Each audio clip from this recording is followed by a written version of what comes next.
Good afternoon, ladies and gentlemen, the chairman and the board member, Neil Cook, and of course IMC. I don't think I've ever heard an MC sing so well the national anthem. But thank you for the invitation here this afternoon. I don't intend to make a long speech, but to announce the fact, as you know, we're all here to announce the fact that you're receiving a bonus. The total bonus that is being paid out is $163,470 for all the 211 staff members. The point I would like to highlight, and the reason why I'm here also today, as I did yesterday with Fiji Ports Corporation Limited, is to say to all workers in state-owned enterprises that there is enormous potential for all the state-owned enterprises to do really well. But furthermore, there is enormous potential for those people who work in the state-owned enterprises to reap more benefits, reap more bonuses. But how can that be done? The way it can be done is not just simply by clicking a finger, it'll all happen. Ladies and gentlemen, most of the state-owned enterprises prior to 2007 were not making money. They're either making losses or they're merely making a small profit. Most of the state-owned enterprises has enormous amount of inefficiencies.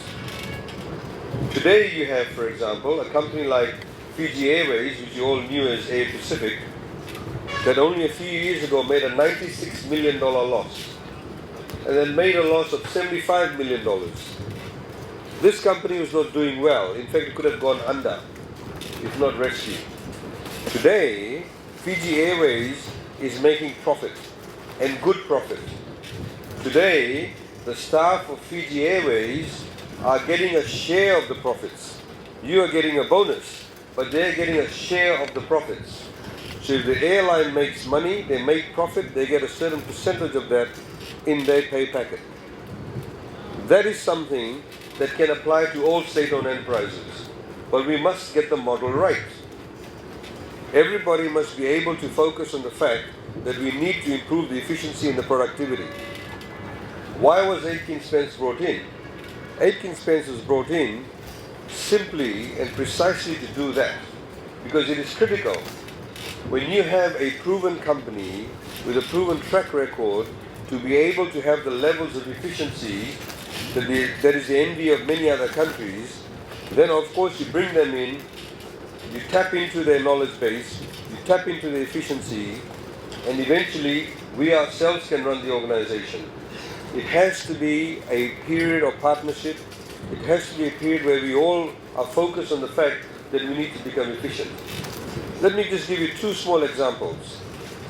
In Sri Lanka, which is a very small population compared to their neighbor, which is India, which is about 1.2 billion people, the shipping companies preferred to go to Sri Lanka, goods destined for India. But they preferred to go to Sri Lanka, drop it all off there, and then they would take it to India from there, because they did not want to deal with the Indian ports, because they were completely inefficient. So here is a very small country that managed to attract all the big shipping companies in the region, that was going to the second largest economy or the second largest populated country in the world, the second fastest growing economy, and they preferred to drop their goods in Sri Lanka. Why? Because of efficiency. A country like Singapore in the 1950s and 60s used to look up to Fiji. They used to come here to see how we used to do things. But guess what? They picked our brains, they went back, they picked everybody else's brains, they brought the expatriates, they got it all worked out, and everybody now wants to be like Singapore. Singapore is the size of Taveuni. Singapore, ladies and gentlemen, is the size of Taveuni. But every single shipping company goes through Singapore. If you fly over the Malacca Straits, the space between Indonesia, Singapore and Malaysia, you see everywhere ships everywhere, because of the efficiency that they have built. We, ladies and gentlemen, have the potential to become like that. And we can become like that. And we are blessed by the fact that we are located in the center of the South Pacific. And believe you me, it is not a faraway dream to say that one day ships can come to Fiji and drop off goods here to send to Australia. We can't do that. That must be our goal. we must have that vision. We must have that vision. Because if we don't have that vision, we'll go nowhere. So in order for that to actually happen, we need to improve our efficiency. We need to improve our productivity. We need to have the best international standards. And by doing so, any worker part of the organization can in fact become very much part and parcel of the group of people who benefit from such a company doing well. So please think about that. This is our vision, this is our goal. In the same way now, Fiji is becoming the hub for many other things. In the same way now that we are positioning Fiji Airways, where a lot of Pacific Islanders, they can't get out of their countries unless they come through Fiji. This is why we want Fiji Airways to fly to other new destinations, new hubs. So at the moment, when you have tourists coming from Asia or Middle East, etc., they come through Singapore, come through Australia, then they come to Fiji.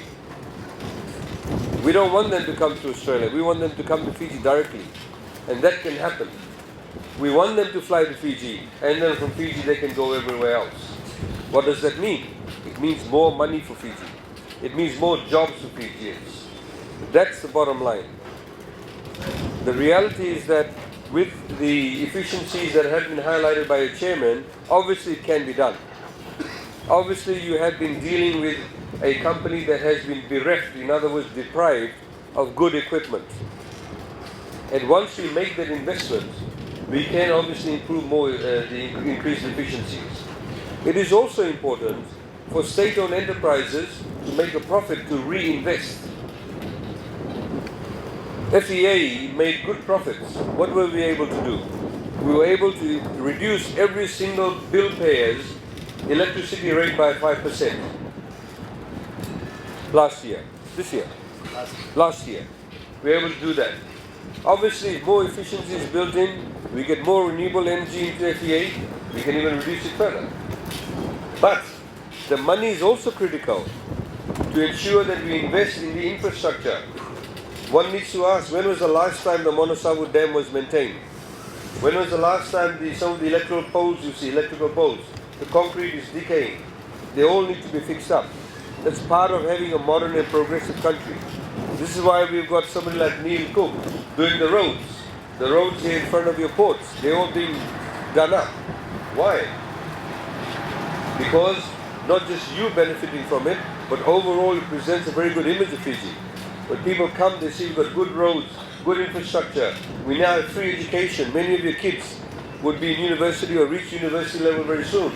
We'll pay for that. They get a place in university, we'll pay for that. Why? Because in a few years' time, you'll have Fijians who will be very well educated. In a few years' time, at least every child will have a Form 7 education. If they can't get a job in Fiji, they can go and work overseas.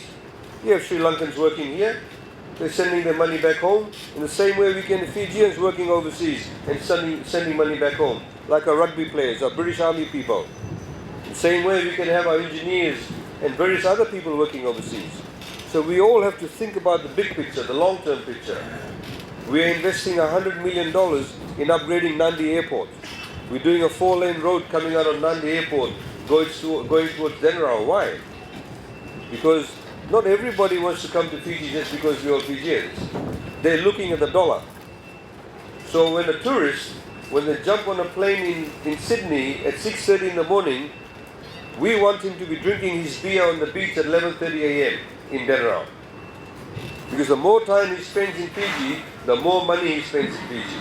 The more money he spends in Fiji, the more money we have. They pay VAT, they pay STT, service turnover tax. They get out of the airport really quickly, they reach the hotel quickly, they spend more money. In the same way with these containers. If we have efficiency, they get rid of the surcharge the shipping companies have. When the surcharge comes down, the price of our products that you buy in the shop comes down. That's the way we have to think about it. And that's the way we need to look at it. So I can speak to you for another hour about all the things we're doing, but I just wanted to make a very brief presentation to you, because we need to understand, and I think as responsible citizens of our country, we need to look at the long-term picture and the big picture, and I hope you understand what is actually happening. And of course, We have very, very big plans. We're already talking to multinational agencies, multilateral agencies, in terms of the money we need to put in infrastructure, improve more efficiencies. And that obviously will continue depending on what you do on September the 17th. So I'll leave that to you. But ladies and gentlemen, I want to thank you once again. Thank the board, thank the management, and of course, most of all, thank all the workers of Ports Terminal Limited for your contribution. We come to these things because I want to tell you that we recognize your contribution. It is only through a collaborative approach, through a partnership, that we can overall improve everybody's well-being. So, Vidaka Bakalem for your contribution, and I wish you a good afternoon. Thank you.